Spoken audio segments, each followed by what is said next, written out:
time ago, up on the Kambuirama mountain there were two villages, Kambuirama and Arampu. Kambuirama was a residence for Kambui people, and Arampu was a sago plantation owned by Good Irinowani, who also owned a tifa.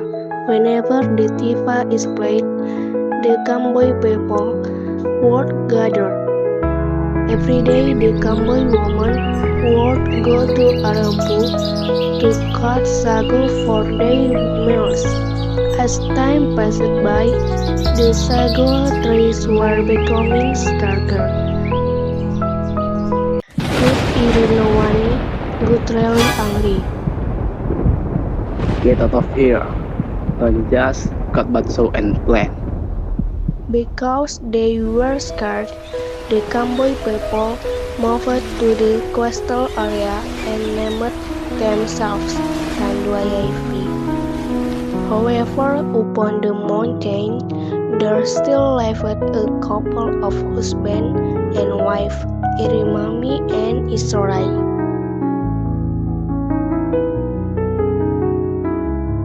One day, on their way home after eating in the jungle, being tired, Irimiami and Isorai decided to rest. Irimiami sat off the ground leaning on a tree. Meanwhile, Isorai was still finding a place to sit. She saw a large stone and thought that it was comfortable to sit on. As she sat, all of a sudden, Isorai shouted and jumped off the stone. Ouch! The stone is so hot that I almost got burned. Isorai cried. What is it there? Irimiami, who almost fell asleep, immediately started up, startled by his wife's screams. I don't know what happened out there, but this stone feels really hot. Answered Isorai in panic. A short time later, in their astonishment, smoke came out of the stone. Curious, Irimami tried to sit on the stone. Ouch, it's really hot. He shouted. Becoming more curious, the couple decided to test the stone here.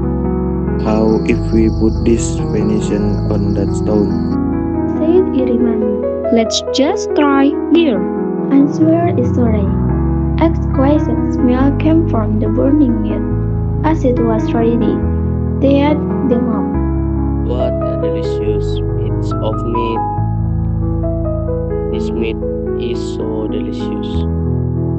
Irimami said happily, unsatisfied with what they had found. They continued testing the stone. Let's try to put these bamboo stems. Said Isorai. Let's add these grass and leaves. Irimami added. How about that timber?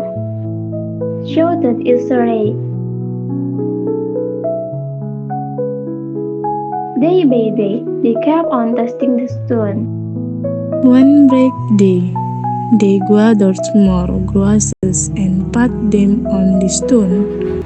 The grasses burned quickly and spread to the surrounding plains. The fire got bigger. They started to panic. My husband, we've burned this place. Isorai cried in fear. So big disaster and we can't stop. Let's meet Good Irinowani for help. Said Irimiami in tremble. They ran to God Irinowani. My lord, please help us put out the fire. Begged them. Well, I shall help on the condition that you stop that harming act of yours. Said the God. I promise, my lord. They said, with a magical power, the fire could finally be stopped. Nevertheless, it seemed that they had not learned from their mistakes. They kept on testing the stone, until one day they started a really big fire that did not stop for 7 days and nights.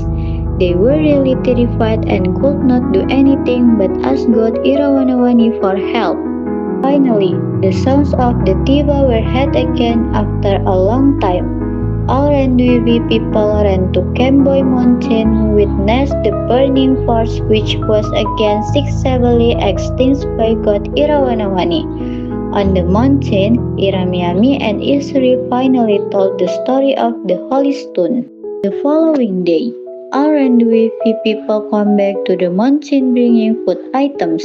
All those food items were put on the Holy Stone and the traditional feast to fetch for the days and nights. All the people changed and danced around the Holy Stone, worshipping it and passing the Holy Stone story.